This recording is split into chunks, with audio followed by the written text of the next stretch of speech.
Okay friends, welcome to all of you. और ये Sunday evening आप सब यहाँ पे आए हैं। हम आज कुछ नया सीख के जाएंगे यहाँ से। और आज ये मीटिंग है, ये बहुत ही बेसिक से हम चालू करेंगे और थोड़ा एडवांस लेवल पे सीखेंगे कि फाइनेंशियल प्लानिंग हम कैसे कर सकते हैं।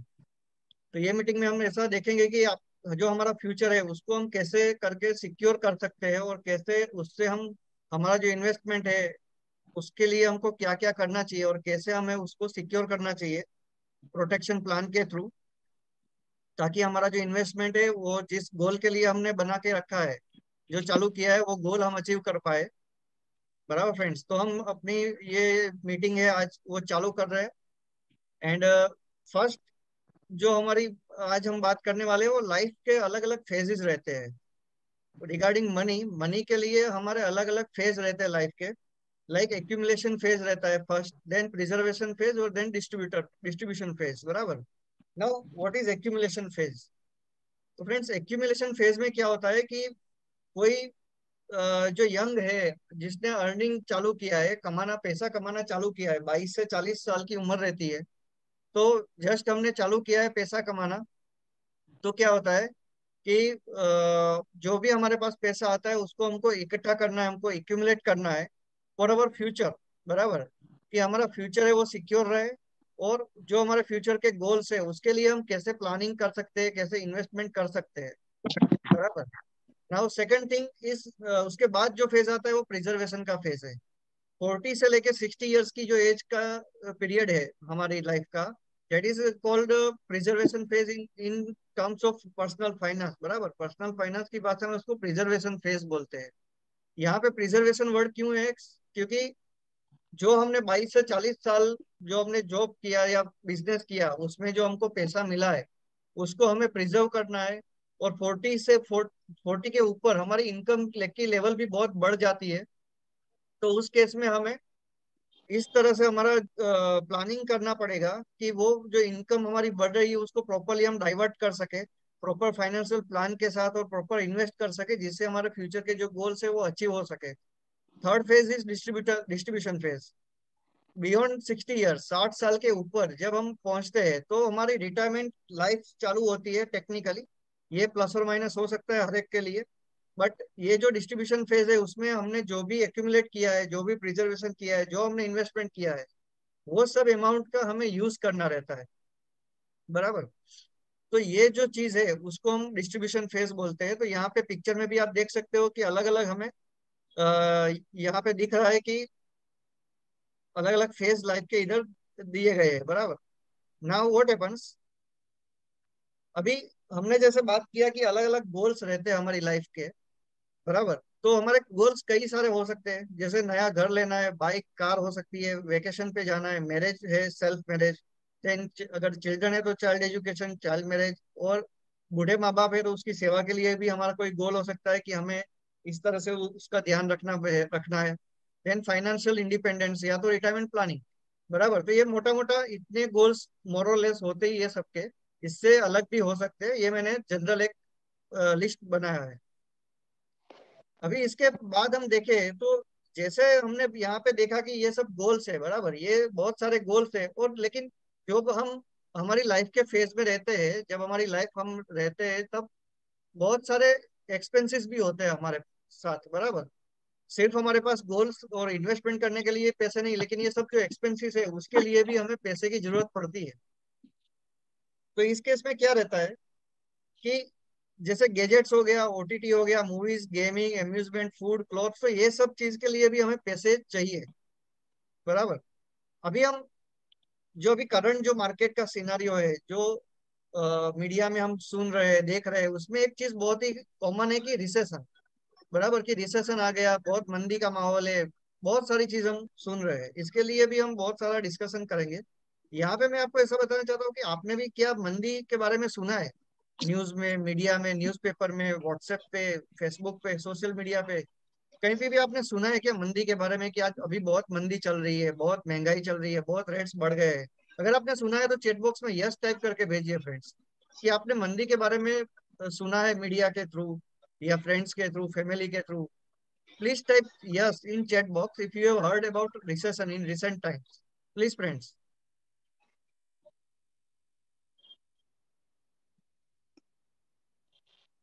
Okay, thank you, thank you.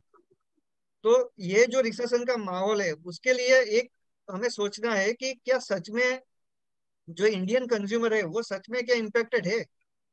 Global problem है वो हमें पता है, वो है क्योंकि यूएस में रिसेशन का इश्यू है। जो यूरोप है वहां पे एनर्जी का क्राइसिस चल रहा है। That is true, that is known to us. But अगर हम इंडियन कंटेक्स्ट में बात करें, इंडिया की जो इकोनॉमी है, इंडिया का जो मार्केट है, उसके बारे में अगर हम बात करते हैं, तो उसके ऊपर क्या सच में इम्पेक्ट है? जितना मीडिया बढ़ चढ़ के जो बोल रहा है, वो हमें सोचना चाहिए फ्रेंड्स कि सच में क्या इतना इम्पेक्ट है कि नहीं है। अभी जब हम रिसेशन की बात करते हैं कि बहुत रिसेशन आ गया, अभी ये लास्ट ईयर की स्लाइड है फ्रेंड्स, ये न्यूज न्यूज क्लिपिंग है लास्ट ईयर का। बराबर। ये 5 अक्टूबर, या 5 अक्टूबर 2021, लास्ट ईयर अक्टूबर महीने की ये देखे हो तो एप्पल आईफोन 12 जो फोन लॉन्च हुआ था लास्ट ईयर, 2 लाख पीस बिके हुए थे फ्लिपकार्ट के बिग बिलियन डे सेल में। बराबर फ्रेंड। मतलब मार्केट में रिव्यू हम पूरी आएंगे दे ही नहीं की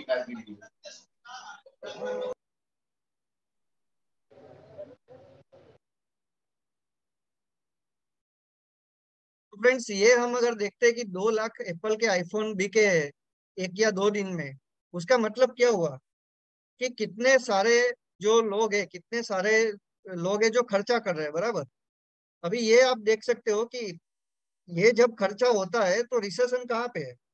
क्या सच में रिसेशन है? ये हमें सोचना चाहिए फ्रेंड्स। अभी कंट्रोलिंग इमोशनल बाइंग, बराबर, ये इसमें क्या होता है कि ये इमोशनल बाइंग का केस ज्यादा होता है कि सच में मुझे जरूरत है कि नहीं फोन की, लेकिन मैंने ले लिया। बराबर। तो ये हमें सोचना है कि सच में क्या मुझे जरूरत है फोन की। अभी ये नेक्स्ट हम एग्जांपल देते हैं इस साल का। ये इस साल का अगर आप एग्जांपल लेते हैं तो जो बिग बिलियन डे था अभी ये साल भी हुआ, तो ये न्यूज में है कि सैमसंग ने स्मार्टफोन जो उसकी गैलेक्सी सीरीज है, सैमसंग गैलेक्सी, वो 1,000 करोड़ रुपीस के फोन बेचे हैं इन वन वन डे। एक दिन में 1,000 करोड़ के फोन, और वो भी सिर्फ एक कंपनी के। तो आप सोचिए कि बाकी के कितने कंपनीज होगी जितने कितने सारे फोन्स बेचे होंगे। तो आप सोचिए कि रिसेशन कहाँ पे है? सच में रिसेशन है क्या? आप आपके आजू बाजू में देखिए, नई कार आ रही है क्या आपके पड़ोस में? कोई नया फोन ले रहा है, कोई नया बाइक ले रहा है। तो रिसेशन कहाँ पे है? बराबर। अभी ये सब हम जो बात कर रहे हैं कि ये हमारे लाइफ के गोल्स हो सकते हैं, ये सब भी जरूरी है लाइफ में कि ये भी मुझे गैजेट भी चाहिए, बाहर घूमने भी जाना है, ये सब गोल्स भी अचीव करना है। तो ये सब कैसे कर सकते हैं हम? उसका एक प्लान हम बना सकते हैं कि जो भी आपका पैसा है उसको अलग अलग पार्ट में डिस्ट्रीब्यूट करते हैं। मतलब कि हर महीने मुझे जितनी इनकम आ रही है उसको मैं अलग अलग पार्ट में डिस्ट्रीब्यूट करता हूँ। सपोज जैसे ये 40 हो गया, 40, 20, 30 और 10। तो इसमें 40% जो है वो आपका रेगुलर जो मंथली एक्सपेंस है घर का, वो 40% आपको रख सकते हो। जो एटलीस्ट आपको 20%, मतलब कि आप जितना रुपया कमा रहे हो हर महीने, ऑन एंड सैलरी जो आपका है या ऑन एंड बिजनेस इनकम जो आपकी हो रही है, उसमें से 20% आपको आपके इन्वेस्टिंग के लिए सेपरेट रखना है और उसको प्रॉपरली इन्वेस्ट करना है। और याद रखिए फ्रेंड्स कि जब जब आपकी सैलरी बढ़ती है या तो आपकी business income year on year जब बढ़ती है, तो ये जो 20% है उसको आप बढ़ा सकते हो, इसको आप और ज्यादा कर सकते हो। बराबर। अभी 40 हो गया, 20 हो गया, अभी 30% जो सेपरेट अमाउंट रखो कि जो आपके एक्सपेंसेस है जो इमीडिएट फ्यूचर में आने वाले 5 से 10 साल में आने वाले हैं, तो उसके लिए आप सेपरेट रख सकते हो। फिर इमरजेंसी फंड और इंश्योरेंस के लिए रख सकते हो। ये दोनों के बारे में आज हम बहुत डिटेल में चर्चा करेंगे कि इमरजेंसी फंड और इंश्योरेंस क्या हो सकता है। बराबर।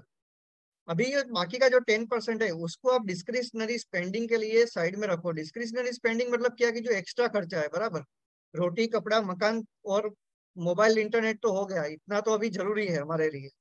लेकिन बाकी के जो खर्चे हैं उसके लिए हमें 10% मंथली जो हमारी इनकम है उसका 10% सेपरेट रखना है हर महीने। इसका नेक्स्ट स्लाइड में हम इसका एग्जाम्पल भी देखेंगे कि सपोज हमारी मंथली इनकम है 50,000, हर महीने में 50,000 कमा रहा हूँ, सैलरी है या तो बिजनेस इनकम है। उसमें से 20,000 रुपये का मैं खर्च अपना प्लान कर सकता हूँ कि मेरा 20,000 का खर्च हो रहा है। 20% मतलब 10,000 में मंथली इन्वेस्ट कर रहा हूँ इक्विटी में through mutual fund SIP route भी आप कर सकते हो। ये जो करेंगे वो हम लॉन्ग टर्म गोल्स जो हमारे फाइनेंशियल गोल है उसके लिए करेंगे। 30% है मतलब कि 15,000 रुपये हर महीने में साइड में रखूंगा जो मेरे इमरजेंसी फंड के लिए है, इंश्योरेंस के लिए, बाइक है, कार है, अपने खुद के मैरिज के लिए कुछ प्लानिंग करना है, तो ये सब चीज के लिए मैं 30% साइड में रखूंगा मेरी सैलरी का। और 10% मतलब कि महीने का 5,000 रुपीज जो है वो एक्स्ट्रा स्पेंडिंग जो मुझे करना है, जैसे गैजेट हो गया या आउटिंग हो गया, फूड हो गया, जो स्मॉल स्मॉल एक्सपेंसेस हो सकते हैं जिसको हमारे 6-12 महीने में करते हैं, तो इसके लिए मैं 10% सेपरेट रख सकता हूँ फ्रेंड्स। तो ये एक एग्जांपल है, ये परसेंटेज है सिर्फ आपको समझाने के लिए, ये आपके हिसाब से थोड़ा बहुत प्लस माइनस आप कर सकते हो। और हमारी टीम भी आपको, अगर ये प्लान आपको करना है तो हमारी टीम भी इसके लिए हेल्प कर सकती है, तो आप कांटेक्ट कर सकते हो हमारा। अभी हम नेक्स्ट जो हमारे प्रेजेंटेशन है उसका जो मेन पार्ट है, one of the main part है वो प्रोटेक्शन है, बराबर। प्रोटेक्शन जो है वो बहुत इंपॉर्टेंट है फ्रेंड्स। हमारा जो इन्वेस्टमेंट हमने प्लान किया है कि मुझे इतना इन्वेस्टमेंट करना है, इतने गोल्स अचीव करने हैं फ्यूचर में, जिसके लिए मैं हर महीने इतना इन्वेस्टमेंट कर रहा हूँ, तो उसके लिए मुझे प्रोटेक्शन करना बहुत जरूरी है।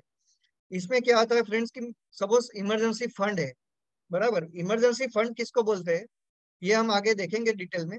तो इमरजेंसी फंड में क्या होता है कि जो अगर मुझे कुछ हो जाता है या मैं कमा नहीं पाता हूँ, जॉब लॉस हो गया, तो उस केस में मुझे मेरी इमरजेंसी फंड यहाँ पे काम आएगी। देन टर्म इंश्योरेंस एक बहुत जरूरी कवर है इंश्योरेंस का, वो हमारे पास होना चाहिए। फिर हेल्थ इंश्योरेंस मतलब कि मेडिक्लेम, ये तो कोरोना ने हमको सिखा दिया है कि मेडिक्लेम कितना जरूरी है, बराबर फ्रेंड्स। तो ये भी बहुत जरूरी कवर है। दूसरा एक्सीडेंट इंश्योरेंस, एक्सीडेंट इंश्योरेंस जो है वो बहुत ही कम लोग जानते हैं इसका जो रियल बेनिफिट है। आज हम थोड़ा डिटेल में इसके बारे में चर्चा करेंगे कि एक्सीडेंट इंश्योरेंस क्या होता है और कैसे वो हमें फायदा देता है, बराबर। और ये वो क्यों होना चाहिए, तो ये सब इंश्योरेंस कवर क्यों होना चाहिए, इमरजेंसी फंड का यूज क्या है और क्यों होना चाहिए, ये भी हम अभी डिस्कस करेंगे डिटेल में। अभी इमरजेंसी फंड जो है, इमरजेंसी फंड क्या होता है कि आपका जो मंथली खर्चा हो रहा है, मुझे मेरा हर महीने का जो घर का खर्च है उसमें EMI भी जोड़ दो, और एजुकेशन अगर आपके पास आपके चाइल्ड है तो उसका एजुकेशन का एक्सपेंस भी उसमें छोड़ दो, और ये पूरा एक्सपेंस है वो 3 से 6 महीने का जो मंथली एक्सपेंस है वो हमें साइड में रखना चाहिए एज इमरजेंसी फंड, बराबर। मतलब कि अगर मेरा 20,000 रुपये का हर महीने का खर्च हो रहा है तो मुझे 1 से 2 लाख रुपए साइड में रखने हैं, मतलब कि 3 से 6 महीने का हर महीने का जो खर्च है वो मुझे साइड में रखना चाहिए। और ये जो गोल अचीव, ये इमरजेंसी फंड का गोल अचीव करने के लिए मुझे एटलीस्ट 10% मेरी इनकम के सेव करने चाहिए, अगर मेरे पास वो फंड नहीं है तो। बस इसके अलावा अगर आपके पास कोई एक्स्ट्रा बोनस आता है, ईयरली बोनस आता है, या कोई कहीं से एक्स्ट्रा इनकम आ जाती है, तो उसको भी आप लमसम तौर पे इमरजेंसी फंड के लिए रख सकते हो, बराबर। नाउ आपका जो इन्वेस्टमेंट का प्लान है, इन्वेस्टमेंट की जो जर्नी आप स्टार्ट करना चाहते हो, उसके लिए आप इसको स्टार्टिंग पॉइंट मान लो कि emergency fund should be first step, वो आपका पहला कदम होना चाहिए आपके इन्वेस्टमेंट के लिए। अभी आप बताइए फ्रेंड्स कि आपके पास क्या ऐसा कोई फंड है, आप सोचिए, बराबर। अगर वो है तो क्या सफिशियंट है, अगर वो सफिशियंट नहीं है तो आपको आज से ही वो चालू करना चाहिए, आप आज से ही उसके लिए सोचना चालू करना चाहिए। और एक चीज खास देखिए फ्रेंड्स कि हमारा जो इंडियन जो कम्युनिटी, इंडियन जो सोसाइटी है, उसमें एक बहुत ही कॉमन चीज है कि अगर मुझे कुछ इमरजेंसी है तो मैं मेरे पेरेंट्स के पास से पैसा मांग सकता हूँ, बराबर। बट आप अपना खुद का इमरजेंसी फंड क्रिएट करिए, क्योंकि आपके और मेरे जो पेरेंट्स है उसको अपने खुद के गोल्स है उसकी लाइफ में, तो वो उसको गोल अपने अचीव करने दीजिए, बराबर। हम भी कमा रहे हैं तो हम भी हमारा कुछ इमरजेंसी फंड बना के रख सकते हैं फ्रेंड्स। तो ये जो इमरजेंसी फंड है उसको हम कहाँ पे यूज कर सकते हैं, इमरजेंसी फंड है जैसे मैंने बोला कि जॉब लॉस हो गया या आपका बिजनेस में कुछ प्रॉब्लम चल रहा है जिसके कारण आपका कोई इनकम नहीं हो रहा है, तो 3 से 6 महीना अगर आपका इनकम नहीं हो रहा है या जॉब से सैलरी नहीं आ रही है, तो उस केस में आपको ये इमरजेंसी फंड है वो काम लग सकता है और आपका जो घर है वो चल सकता है। देन अगर आपके पास कार है और इमीडिएटली कुछ कार ब्रेक डाउन हो गया, कुछ एक्सीडेंट हो गया और कार रिपेयरिंग करना पड़ा, तो आप ये इमरजेंसी फंड में से यूज कर सकते हैं। देन कुछ मेडिकल कंटीजेंसी आ गई, कुछ इमरजेंसी आ गई घर में, फैमिली में, तो उस केस में आप इमरजेंसी फंड को यूज कर सकते हो। आपको जो आपका इन्वेस्टमेंट है, जो जिसके लिए मैं इन्वेस्टमेंट कर रहा हूँ, मेरी सपोज बच्ची है उसके लिए मैं SIP कर रहा हूँ, तो वो अमाउंट मैं सेपरेट रख सकता हूँ और उसको मैं यूज ना करके ये जो इमरजेंसी फंड है उसको मैं यूज करूँ। ऐसे कोई भी ये एग्जांपल दिए है, ऐसे कोई भी अगर मेरे लाइफ में होता है तो मैं यहाँ पे इमरजेंसी फंड का यूज कर सकता हूँ। फिर मेरा घर का कुछ रिपेयरिंग करना हुआ, रिनोवेशन हुआ कुछ, तो उसके लिए मैं यूज कर सकता हूँ। अभी हम नेक्स्ट जो प्रोटेक्शन में नेक्स्ट चीज है वो टर्म इंश्योरेंस है, बराबर फ्रेंड्स। टर्म इंश्योरेंस है वो एक टाइप की लाइफ इंश्योरेंस पॉलिसी रहती है।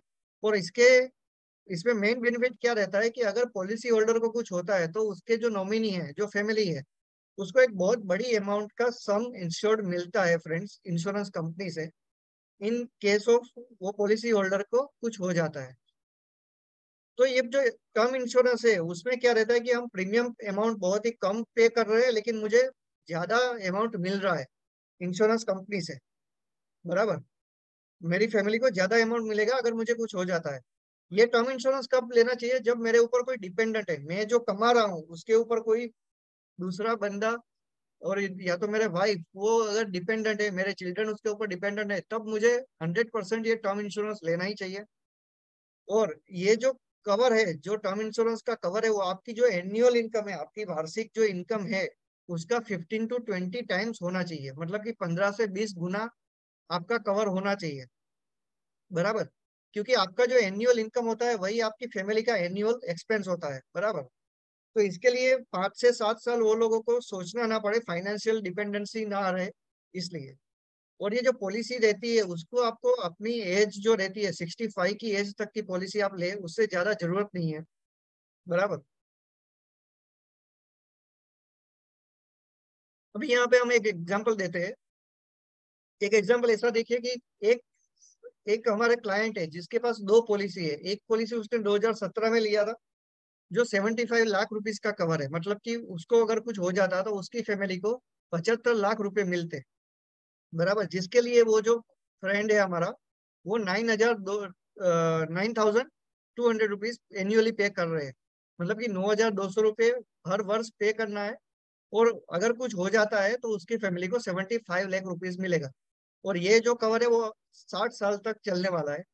अभी दूसरा कवर है, दूसरी वही पर्सन ने दूसरा टर्म इंश्योरेंस बाय किया है अभी ये साल 2022 में बाय किया, सॉरी। और वो है 1 करोड़ रुपए का कवर है जिसके लिए वो 24,500 रुपये हर महीने हर साल पे करेंगे, बराबर। और ये 15 साल के लिए पे करने वाले हैं। तो आप देख सकते हो इधर कि ये 34 ईयर्स की एज में 5 साल पहले बाई किया गया था, ये 39 ईयर्स की एज में 5 साल के बाद बाई किया गया, तो प्रीमियम में कितना डिफरेंस रहता है। तो ये सब हमको सोच के जितना जल्दी हो सके, जितने यंग हो आप और आप टर्म इंश्योरेंस ले लो, वो ज्यादा बेटर रहता है, बराबर। जब आप कमाना चालू कर दो और आपके ऊपर कोई डिपेंडेंट है तो आपके पास टर्म इंश्योरेंस लेना चाहिए आपको। अभी हेल्थ इंश्योरेंस के लिए बात करते हैं। ये हेल्थ इंश्योरेंस है जब हम हॉस्पिटलाइज होते हैं मिनिमम 24 आवर्स, या तो एक दिन के लिए हम जब हॉस्पिटलाइज रहते हैं तब ये कवर चालू होता है, ये कवर तब ट्रिगर होता है। अभी हॉस्पिटलाइजेशन आपका एक्सीडेंटल भी हो सकता है या कोई बीमारी के कारण भी हो सकता है, तो ये सब इसमें कवर रहता है। ये जो कवर है वो आपको पूरी फैमिली के लिए बाई करना चाहिए, आपकी जो भी फैमिली मेंबर्स है वो सबको आपको कवर ये लेना चाहिए इसके लिए। ये कवर से क्या होगा फ्रेंड्स, ये जो हम इंश्योरेंस पॉलिसी के लिए क्यों डिस्कस कर रहे हैं, इन्वेस्टमेंट में हम इंश्योरेंस पॉलिसी क्यों डिस्कस कर रहे हैं? क्योंकि जो मैं इन्वेस्टमेंट कर रहा हूँ वो प्रोटेक्शन आएगा, अगर मुझे कुछ मेडिकल इमरजेंसी आ गई तो यहाँ पे ये मुझे प्रोटेक्शन देगा, बराबर। अभी मिनिमम कवर आपका 10 लाख रुपए का होना चाहिए, अगर फैमिली ऑफ 3 है, इन्हें मेट्रो टायर 1 और 2 सिटीज है, तो आपका 10 लाख रुपए का कवर, वार्षिक कवर एटलीस्ट होना चाहिए। ये इसलिए क्योंकि अभी मेडिकल जो ट्रीटमेंट्स है वो बहुत ही कॉस्टली हो गई है, और मेडिकल साइंस में जो टेक्नोलॉजिकल एडवांसमेंट हुआ है उसके कारण भी बहुत ही कॉस्टली हो गए सब सब जो ट्रीटमेंट्स है वो। तो आपको एक बेस मेडिक्लेम और एक सुपर टॉप ऑफ मेडिक्लेम होना चाहिए, 5 लाख प्लस 5 लाख, मतलब कि टोटल 10 लाख का कवर आप ले सकते हो, जो बहुत किफायती रहता है। अभी एक्सीडेंट इंश्योरेंस ये one of the most important cover है फ्रेंड्स। यहाँ पे क्या होता है कि आपका जो अगर मुझे कुछ भी एक्सीडेंट हो गया है, रोड एक्सीडेंट हुआ या पैर फिसल गया बाथरूम में से, सीढ़ियों पे से पैर फिसल गया और मेरा एक्सीडेंट हो गया, तो ये सब कवर में ये जो हेल्थ इंश्योरेंस है वो मुझे अगर हॉस्पिटलाइज रहा तो काम करेगा। ये टर्म इंश्योरेंस है जो मुझे अगर डेथ हो जाती है एक्सीडेंटल तो मेरी फैमिली को पैसा मिलेगा। लेकिन जब मेरा हॉस्पिटलाइजेशन का खर्चा खत्म हो गया, हॉस्पिटल फेस खत्म हो गया, मैं घर पे हूँ, मेरा पैर फ्रैक्चर हो गया है और मैं 2 महीने के लिए अगर घर पे आराम कर रहा हूँ, उस केस में मुझे ये एक्सीडेंट इंश्योरेंस पॉलिसी जो है वो मुझे काम लगती है। बराबर। यहाँ पे क्या होता है कि टेम्पररी टोटल डिसेबिलिटी करके एक कवर रहता है जो बहुत ही इंपॉर्टेंट है। इसमें क्या रहता है कि मुझे वीकली बेनिफिट मिल सकता है। जैसे कि यहाँ पे हम एग्जांपल से समझते हैं।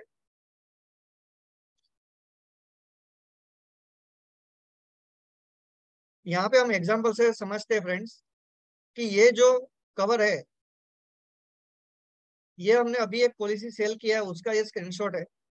ये 20 लाख रुपए का कवर है, मतलब कि 20 लाख मिलते हैं फैमिली को। अगर एक्सीडेंटल डेथ होता है पॉलिसी होल्डर का तो 20 लाख रुपीज का कवर है। अभी यहाँ पे टेम्पररी टोटल डिसेबिलिटी जो है वो 7500, मतलब कि हर वीकली, हर हफ्ते 7500 रुपए का कवर मिलेगा फैमिली को अगर मुझे बेड रेस्ट करना पड़ा। अगर ये बंदे, ये जो जिसने पॉलिसी लिया है, उसका अगर पैर फ्रैक्चर हो जाता है एक्सीडेंटली, तो उसको हर वीकली 7500, मतलब कि महीने का 30,000 रुपए का इंश्योरेंस मिलेगा। क्लेम वो कर सकता है।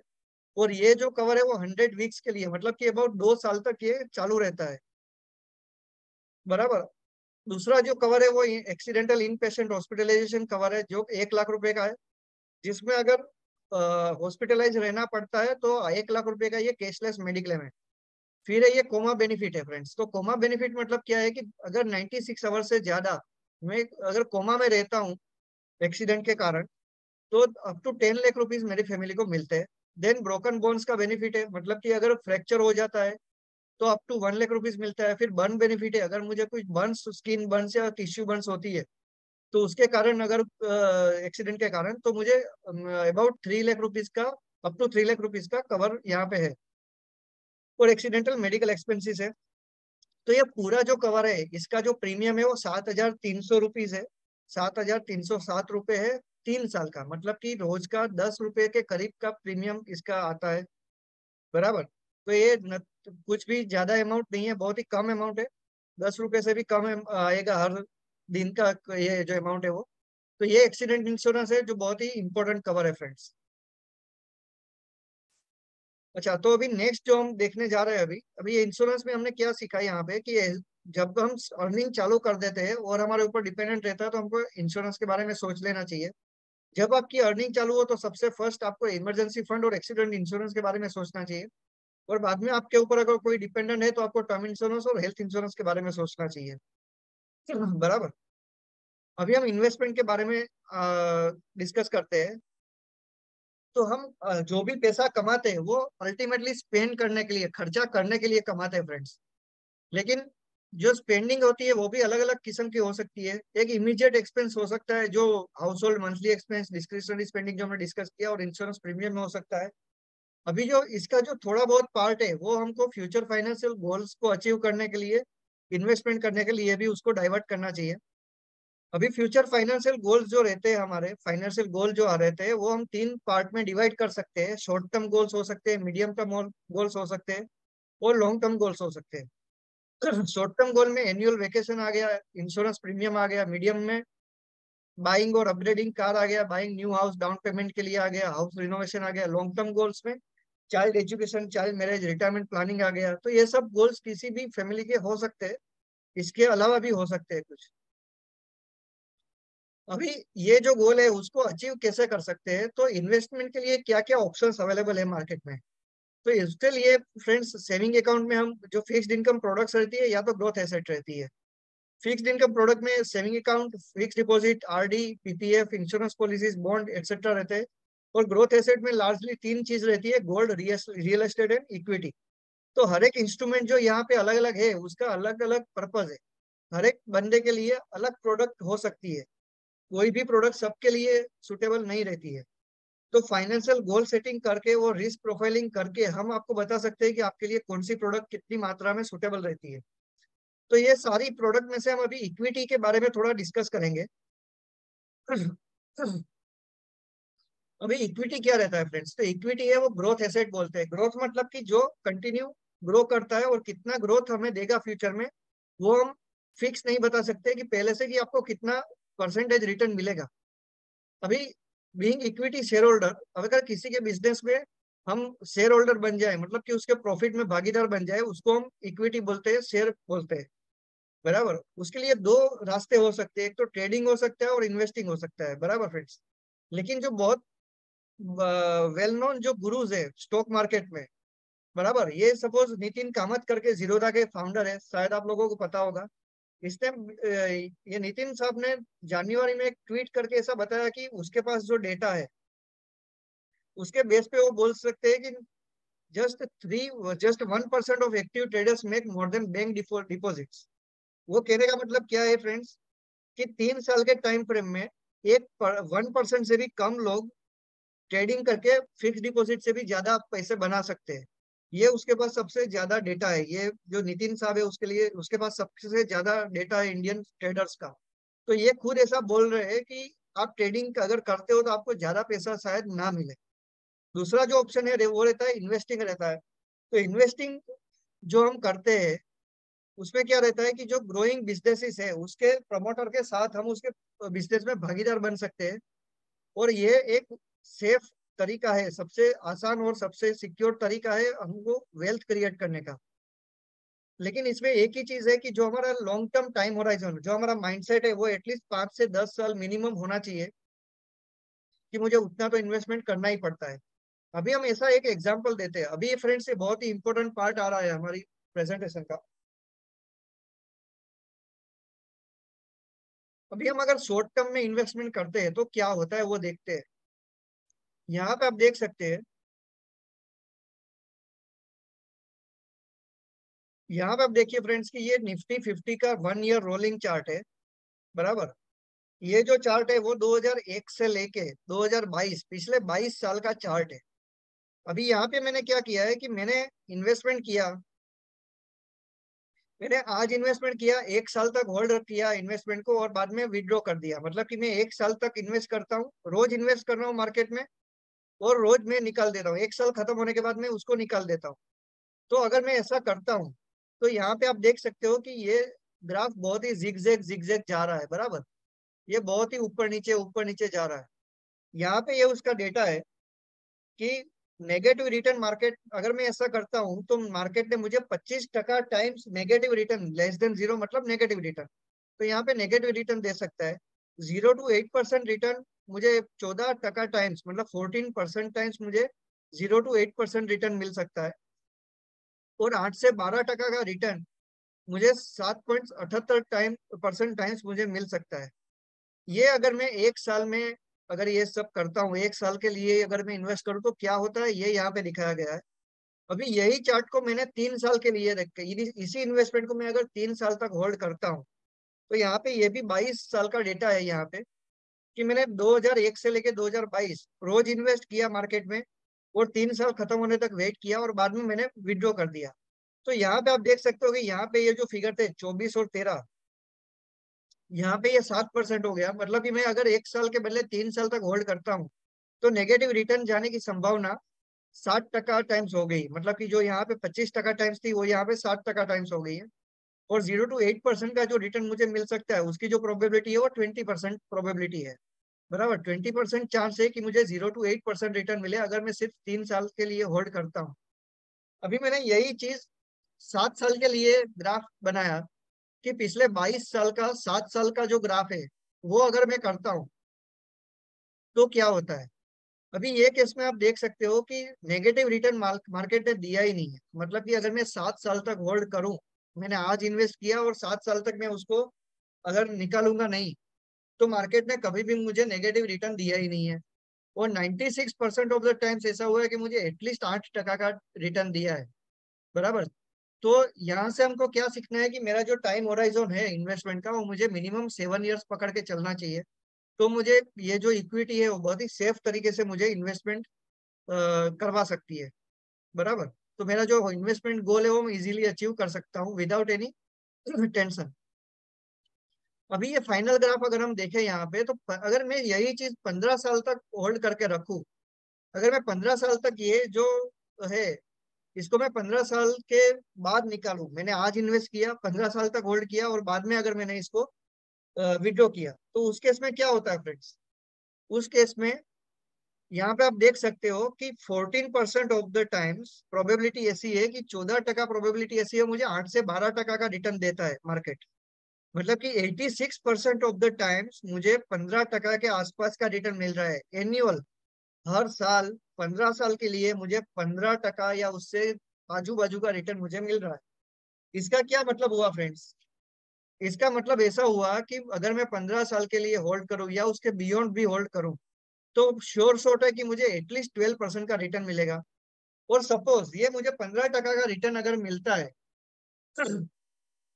तो क्या होता है वो हम देखते हैं अभी। बराबर, तो 15% का अगर रिटर्न मुझे मिलता है तो क्या होता है?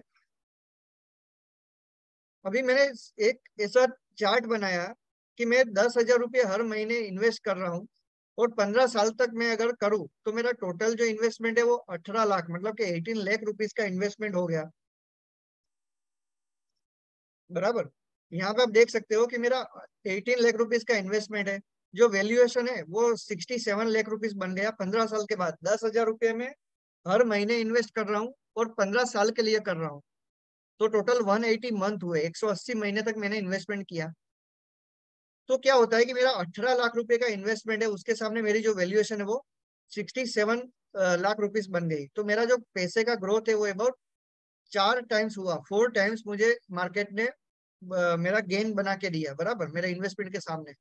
अभी इसी चीज को अगर मैं 20 साल तक कंटिन्यू रखूं, मतलब कि 10,000 रुपये जो मैं इन्वेस्टमेंट कर रहा था हर महीने, वो मैं और कंटिन्यू रखूं, तो मेरा जो टोटल इन्वेस्टमेंट है वो 6 लाख इसमें बढ़ जाएगा। 5 साल का और 6 लाख मैंने ऐड कर दिया इसमें। लेकिन यहाँ पे आप देख सकते हो कि ये जो 67 लाख रुपीज बने थे 15 साल के बाद, वो नेक्स्ट 5 साल में ग्रो होके 1,50,00,000 अबाउट 1.5 करोड़ रुपीज बन रहे हैं। और ये जो मेरा इन्वेस्टमेंट है उसके सामने मुझे अबाउट 6 टाइम्स, 6 गुना मेरा पैसा बन रहा है। ऐसा क्यों हुआ फ्रेंड्स? ये पावर ऑफ कंपाउंडिंग है। अभी इसी पावर ऑफ कंपाउंडिंग को हम और 5 साल अगर चलने देते हैं, और 5 साल के लिए मैं इसको होल्ड करके रखता हूँ और मेरा इन्वेस्टमेंट कंटिन्यू रखता हूँ, मतलब कि 25 ईयर्स का यहाँ पे मैंने एग्जाम्पल दिया है। ये सिर्फ एग्जाम्पल है, बराबर। आपको ऐसा ही करना है ऐसा जरूरी नहीं है, आपका जो भी गोल होगा उसके मुताबिक हम आपको प्लानिंग करके दे सकते हैं। लेकिन अगर कोई 10,000 रुपये हर महीने इन्वेस्ट कर रहा है और 25 साल तक इन्वेस्ट कर रहा है, तो 30 लाख रुपए का इन्वेस्टमेंट हुआ, और 30 लाख के सामने उसको 3.25 करोड़, मतलब कि अबाउट 10 से 11 गुना, 10 to 11 टाइम्स उसके पैसे का ग्रोथ मार्केट बना के दे सकता है फ्रेंड्स। ये बहुत ही बड़ी अमाउंट है। आज से 25 साल के बाद भी ये अमाउंट कोई छोटी छोटी नहीं रहने वाली है, बराबर। हाँ, यहाँ पे एक स्टैंडर्ड डिस्क्लेमर है कि ये पास्ट परफॉर्मेंस है, मे और मे नॉट सस्टेन, बराबर। यहाँ पे वही, यही जो ये जो ग्राफ है, ये जो डेटा है, उसको हमने यहाँ पे ग्राफ में अगर दिखाइए, तो यहाँ पे आप देख सकते हो कि ये जो ब्लू लाइन है, जो ब्लू बार है, ये हमारा इन्वेस्टमेंट है। ये जो रेड है वो हमारी वैल्यूएशन का चार्ट है, बराबर, वैल्यूएशन का बार है। अभी यहाँ पे आप देख सकते हो कि 15 साल, 20 साल और 25 साल में ये ब्लू जो बार है वो बहुत ज्यादा कुछ फर्क नहीं पड़ा है उसको, ये वहां का वही वही का वही है। लेकिन ये रेड, जो रेड बार है उसको आप देखिए फ्रेंड्स, कि ये आपका पैसे का ग्रोथ कहाँ से कहाँ तक पहुंचा सकता है, बराबर। तो कहने का मतलब क्या है यहाँ पे, कि जो जितना आप ज्यादा होल्ड करके रख सकते हो अपनी इन्वेस्टमेंट को, आप फुल विड्रॉ ना करो, आपको जितनी जितनी जरूरत है उतना आप विड्रॉ करो आपके गोल्स के लिए, तो ये मार्केट आपको इतना बढ़िया रिटर्न दे सकता है फ्रेंड्स। अभी जो इक्विटी है उसको इन्वेस्ट करने के लिए मल्टीपल वेज है। डायरेक्ट स्टॉक्स में हम इन्वेस्ट कर सकते हैं, म्यूचुअल फंड्स में इन्वेस्ट कर सकते हैं, और इंश्योरेंस पॉलिसी में इन्वेस्ट कर सकते हैं, और एनपीएस जो नेशनल पेंशन सिस्टम है उसमें इन्वेस्ट कर सकते हैं इक्विटी में पार्टिसिपेट करने के लिए। Out of this equity oriented जो म्यूचुअल फंड है वो वन ऑफ द सेफ और प्रूवन वे है लॉन्ग टर्म गोल अचीव करने के लिए। अभी जो इक्विटी है वो हमें, हमने बोला कि ग्रोथ एसेट है, लेकिन ग्रोथ क्यों दे सकता है? ग्रोथ एसेट जो होती है वो वोलाटाइल होती है, मतलब कि वो उसका जो प्राइस होता है, उसका जो रेट होता है वो हर रोज ऊपर नीचे जाता है, बराबर फ्रेंड्स। इसीलिए वो ग्रोथ एसेट है और इसीलिए वो हमको रिटर्न देती है। यहाँ पे ये सेंसेक्स का ग्राफ है 2000 से लेके 2022 मतलब कि 22 ईयर्स का ग्राफ है।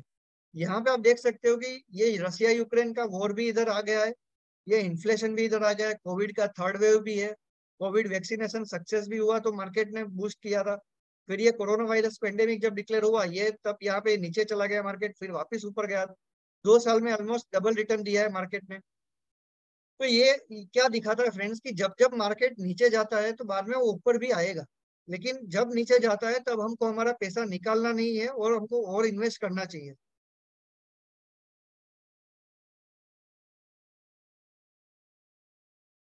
अभी ये इक्विटी जो है, ये जो एसेट क्लास हमने बोला है कि ये इक्विटी में आपको इन्वेस्टमेंट करना चाहिए, फिक्स्ड इनकम प्रोडक्ट्स के साथ साथ इक्विटी को भी आपको ध्यान में रखना चाहिए इन्वेस्टमेंट करने के लिए। तो ऐसा क्यों है? बिकॉज इन्फ्लेशन के कारण। ये जो इन्फ्लेशन का बार आप देख रहे हो यहाँ पे, अगर मैं 50,000 रुपए एक बॉक्स में रख दूं, एक पिगी बैंक में रख दूं, तो 5 साल के बाद अगर 6% इन्फ्लेशन है तो 5 साल के बाद 50,000 है वो 37,000 बन जाएंगे। 10 साल के बाद वो 27,000 की वैल्यू रह जाएगी 50,000 के सामने। और 15 साल के बाद वो अबाउट 20,000 की वैल्यू रह जाएगी। और 20 साल के बाद वो सिर्फ 15,000 की वैल्यू रह जाएगी। तो ये जो चीज है, ये इन्फ्लेशन के कारण इसकी वैल्यू डाउन होती है। तो इक्विटी कैसे हमको हेल्प कर सकती है फ्रेंड्स, ये यहाँ पे देखते हैं कि ये 2002 से लेके 2022 मतलब कि पिछले 20 साल में इक्विटी ने अबाउट 17%, 17% का रिटर्न दिया है। और जो इन्फ्लेशन का फिगर है वो 6% है, तो 11% का ज्यादा रिटर्न दिया है इक्विटी ने, और जो इन्फ्लेशन है उसको बीट किया है। तो जो महंगाई का दर है उसको मात देने के लिए हमें इन्वेस्टमेंट करना चाहिए इक्विटी प्रोडक्ट्स में। अभी यहाँ पे ये फ्रेंड्स, जो इंडिया का इंडियन जो स्टॉक मार्केट की हमने बात किया, अभी इंडियन इकोनॉमी की थोड़ी बात करते हैं। तो इंडिया की ये इकोनॉमी का ये जीडीपी का ग्राफ है, ये आप देख सकते हो। तो पिछले 60 साल, बराबर, ये 60 साल लगे थे, फर्स्ट 60 ईयर्स में हमने $1 ट्रिलियन की इकोनॉमी हासिल की थी 2008 में। 2008 में इंडिया की जो इकोनॉमी है वो फर्स्ट टाइम 1 ट्रिलियन को क्रॉस किया। उसके एग्जैक्ट 7 साल के बाद 2015 में हमने सेकंड यूएस ट्रिलियन ऐड किया, US डॉलर ट्रिलियन ऐड किया। अगेन 7 साल मतलब कि ये साल में हमने $3 ट्रिलियन की इकोनॉमी बन गए है। और ये जो मोतीलाल ओसवाल करके जो ग्रुप है वो ऐसा प्रोजेक्ट कर रहा है कि अगले 3 साल में 1 ट्रिलियन ऐड होगा, और उसके बाद हर 2-2 साल में 1-1 ट्रिलियन ऐड होगा फ्रेंड्स। ये जो जीडीपी का ग्रोथ अगर इसी हिसाब से अगर होता है तो उससे क्या फायदा होता है फ्रेंड्स, कि यहाँ पे आप देख सकते हो कि अभी हम यहाँ पे 3 ट्रिलियन पे है। ये जो बार आपको दिख रहा है ना, ये 2022 का है। यहाँ पे अभी इंडिया का जीडीपी है, इंडिया की जो मार्केट है ये यहाँ पे है। आपकी और मेरी जो इनकम है, आपका और मेरा जो खर्चा है, वो तभी 3 ट्रिलियन US डॉलर्स का है, बराबर। तो अभी अगर 2032 में या 2031 में 7 ट्रिलियन या 8 ट्रिलियन का अगर ये हो जाता है जीडीपी, तो आपकी और मेरी इनकम है, अगर अभी मैं 5 लाख कमा रहा हूँ और मेरा इन्वेस्टमेंट है वो मुझे जितना ग्रोथ दे रहा है, वो भी उतना डबल ग्रोथ देगा और मेरी इनकम भी उतनी डबल हो जाएगी। जैसे जैसे जीडीपी बढ़ेगी, जैसे जैसे टर्नओवर बढ़ेगा, वैसे यहाँ पे मुझे मेरी इनकम में और मेरे इन्वेस्टमेंट के रिटर्न में भी फायदा मिलेगा। तो अभी ये बहुत ही बढ़िया टाइम है आपका जो इन्वेस्टमेंट है उसको चालू करने के लिए या तो उसकी अमाउंट इंक्रीज करने के लिए।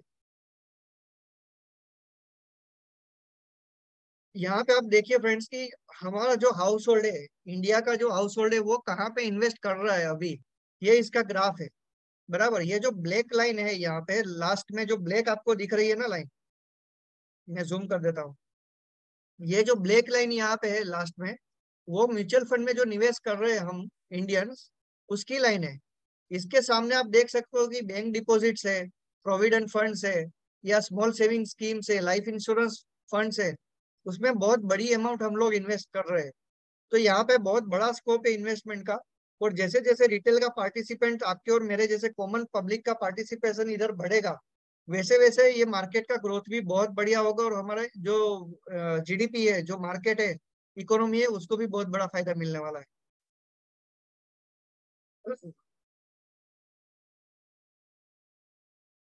अभी यहाँ पे एक एग्जांपल देखते हैं फ्रेंड्स। नेस्ले करके स्विट्जरलैंड की बहुत बड़ी एफएमसीजी कंपनी है, आपको और मुझे पता होगा, उसकी मैगी आती है, फिर किटकैट आती है। ये सब नेस्ले की बहुत फेमस प्रोडक्ट है इंडियन मार्केट में।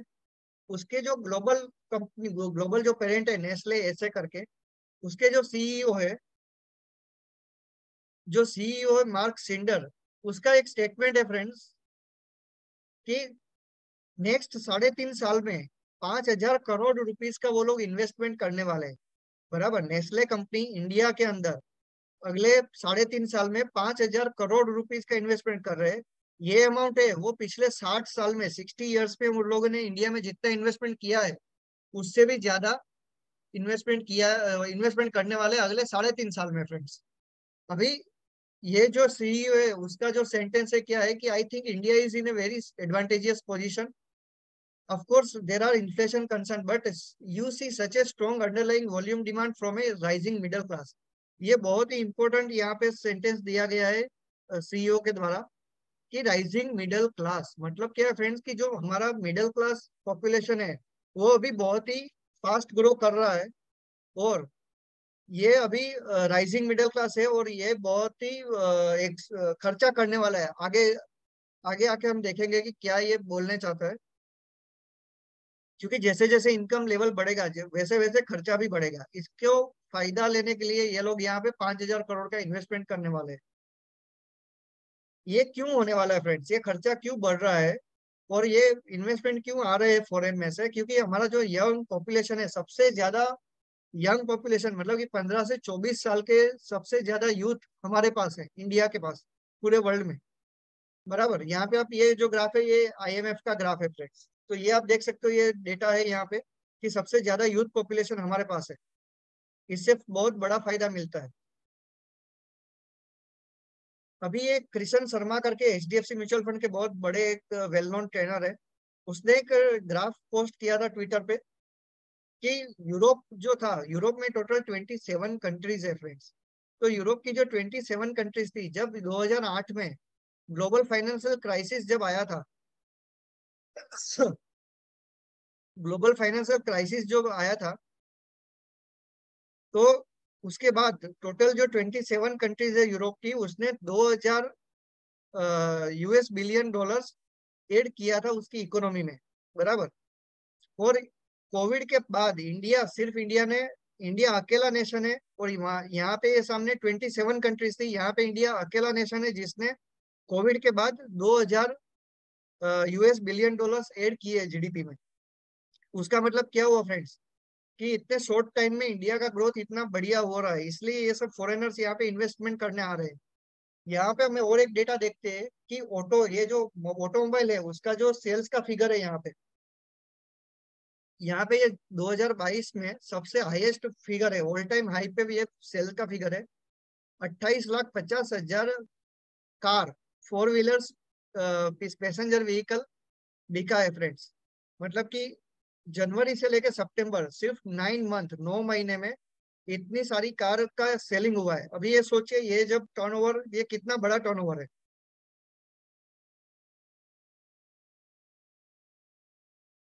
दूसरा एक इम्पोर्टेंट और बहुत ही इंटरेस्टिंग ट्रेंड क्या दिखने को मिल रहा है फ्रेंड्स कि अब तक क्या था, यहाँ पे ये जो ब्लैक लाइन आपको दिख रही है वो हैचबैक कार है, या सॉरी, ये जो ब्लैक लाइन है वो एसयूवी कार है, और ये जो रेड रेड लाइन है वो हैचबैक कार है। बराबर। तो अब तक क्या था कि हैचबैक सबसे ज्यादा बिकते थे और एसयूवी जो कार थी वो सबसे कम बिकती थी, क्योंकि एसयूवी जो कार्स रहती है उसकी कीमत जो रहती है वो एटलीस्ट 10 लाख रुपए रहती है, 10 लाख से ज्यादा की अमाउंट की कार रहती है जो एसयूवी में आती है। लेकिन ये सर 2022 ये 9 महीने में मार्केट ने देखा है कि एसयूवी का जो ग्रोथ है, जो सेलिंग है वो 41% का हुआ है। उसके सामने जो हैचबैक कार है, जो सस्ती वाली कार है, उसका सेलिंग सिर्फ 35% हुआ है, यहाँ पे 41% हो गया है। ये कम्प्लीटली ऑपोजिट आ गया ये साल से। इसका मतलब क्या हुआ फ्रेंड्स कि लोग ज्यादा से ज्यादा खर्चा कर रहे हैं कार के ऊपर। यहाँ पे भी ये डेटा हमने दिया है, यहाँ पे आप देख सकते हो कि ये मारुति सपोज ब्रांड है, तो मारुति ने 2022 में 2021 के मुकाबले 16% का ग्रोथ किया है फ्रेंड्स। बराबर, जो कार में सेलिंग हुआ है। यहाँ पे आप टाटा और महिंद्रा के अगर फिगर देखोगे तो 70% और 68% का ग्रोथ किया है। मतलब कि ईयर ऑन ईयर पिछले साल जितनी कार बेची थी उससे इस साल 70% ज्यादा कार बेची है मारुति ने। बराबर। तो ये सब चीज क्या दिखाती है फ्रेंड्स कि मार्केट में बहुत बढ़िया ग्रोथ आने वाला है और बहुत बढ़िया ग्रोथ अभी है। तो आप और हम दोनों क्या तैयार है इसके लिए? इन्वेस्टमेंट करने के लिए हमारे पैसे कहाँ पे जा रहे हैं वो हमको सोचना है।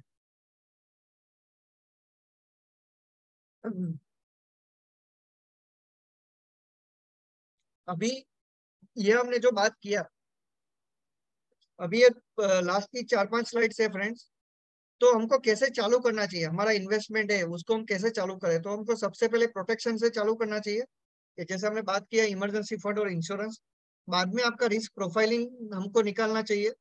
फिर आपका फाइनेंशियल गोल प्लानिंग करके ये दोनों स्टेप के मुताबिक आपको इन्वेस्टमेंट की हम सजेस्ट कर सकते हैं।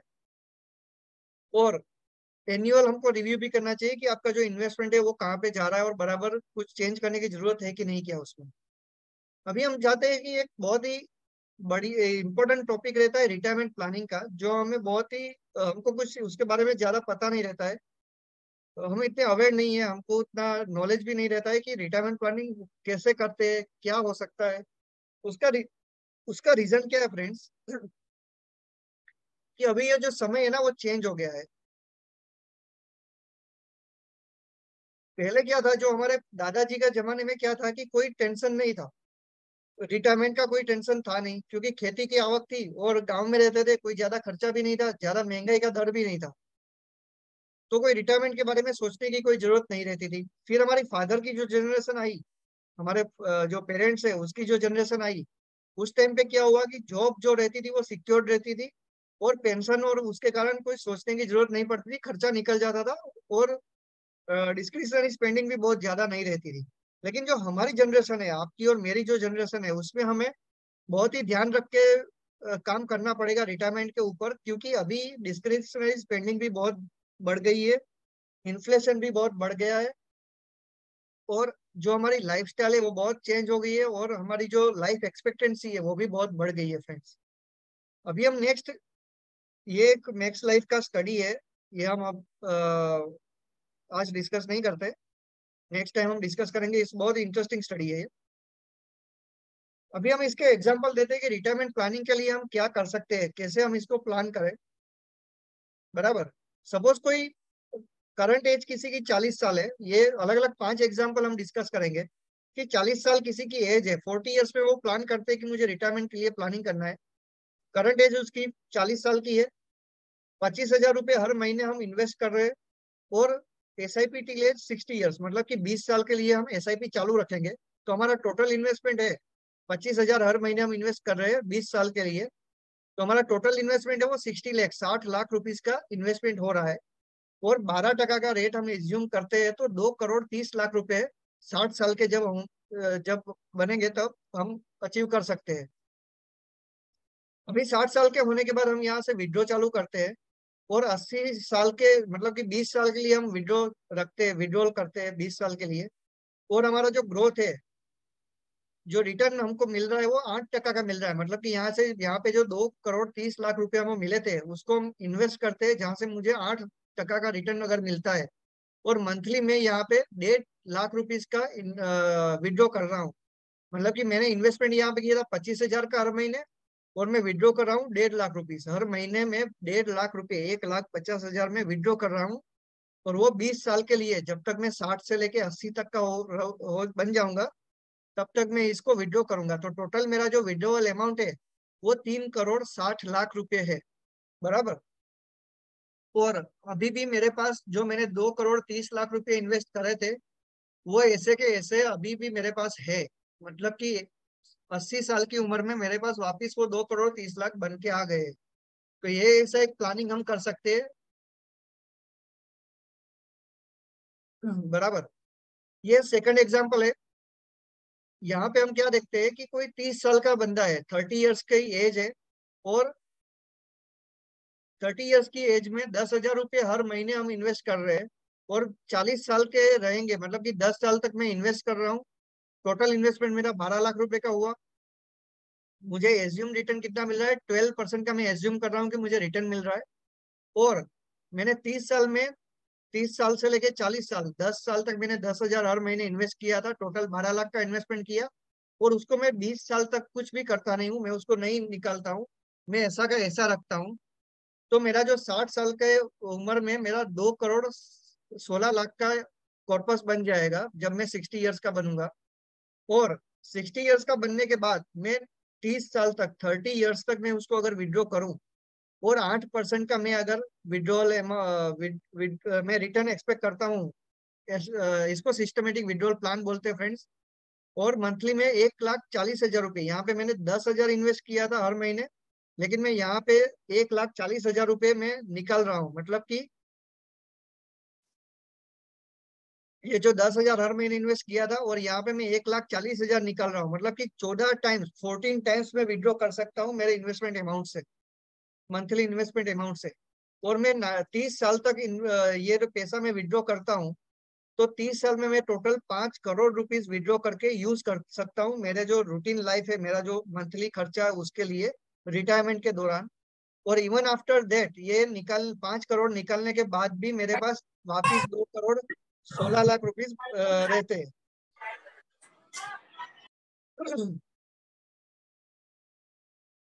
अभी नेक्स्ट एग्जांपल देखते हैं फ्रेंड्स। अभी लास्ट 2 स्लाइड है, 2 स्लाइड है लास्ट की। सपोज किसी की 40 साल की एज है, 40 ईयर्स की एज है, और 40,000 रुपये हर महीने हम इन्वेस्ट कर रहे हैं। 10 साल तक मैंने इन्वेस्ट किया, तो टोटल मेरा जो इन्वेस्टमेंट है वो 48 लाख रुपीज, 48 लाख रुपीज का इन्वेस्टमेंट हुआ। 12% का रिटर्न हम एज्यूम करते हैं। तो और मैंने उसको होल्ड कर दिया 10 साल के लिए। तो 10 साल के बाद ये जो 48 लाख रुपीज का मैंने इन्वेस्टमेंट किया था, वो बन जाएगा 2,80,00,000 रुपीज। मतलब कि 2,80,00,000 रुपीज का मुझे फाइनल ग्रोथ मिलेगा। बराबर। और 60 साल की उम्र में मैं विड्रॉल चालू करता हूँ और 80 साल तक, मतलब कि 20 ईयर्स तक मैं विड्रॉ करता हूँ। यहाँ पे अगेन मैं 8% का रिटर्न एज्यूम कर रहा हूँ SWP के दौरान। और यहाँ पे मैं 1,78,000 1,78,000 में हर महीने विड्रॉ करता हूँ। तो मेरा टोटल जो विड्रॉवल है वो 4,32,00,000 रुपीज का हुआ।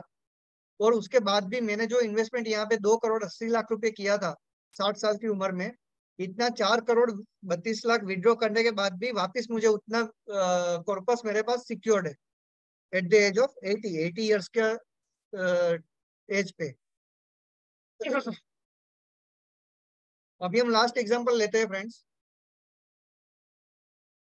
यहाँ पे आप देखिए कि कोई 45 ईयर्स की एज पे कोई बंदा है, कोई फैमिली है जिसकी एज 45 ईयर्स है, तो वो फैमिली डिसाइड करता है कि मुझे हर महीने 1,00,000 रुपए की SIP करनी है। 15 साल तक वो 1,00,000 रुपए की हर महीने इन्वेस्टमेंट अगर करते हैं, तो टोटल इन्वेस्टमेंट है वो 1,80,00,000 रुपीज का होगा।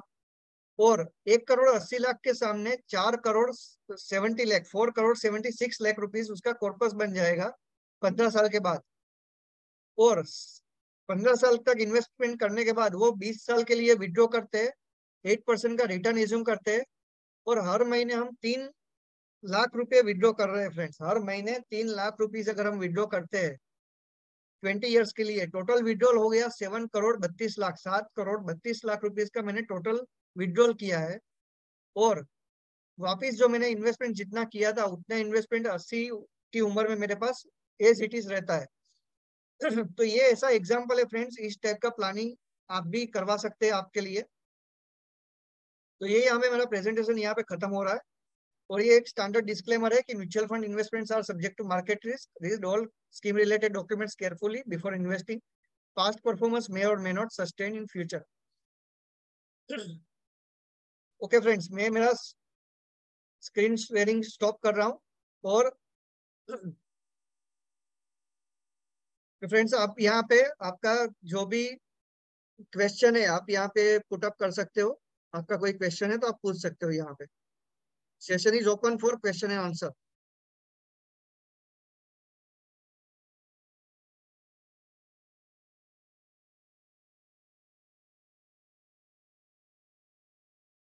फ्रेंड्स कोई क्वेश्चन है तो आप यहाँ पे पूछ सकते हो, otherwise we will close the session.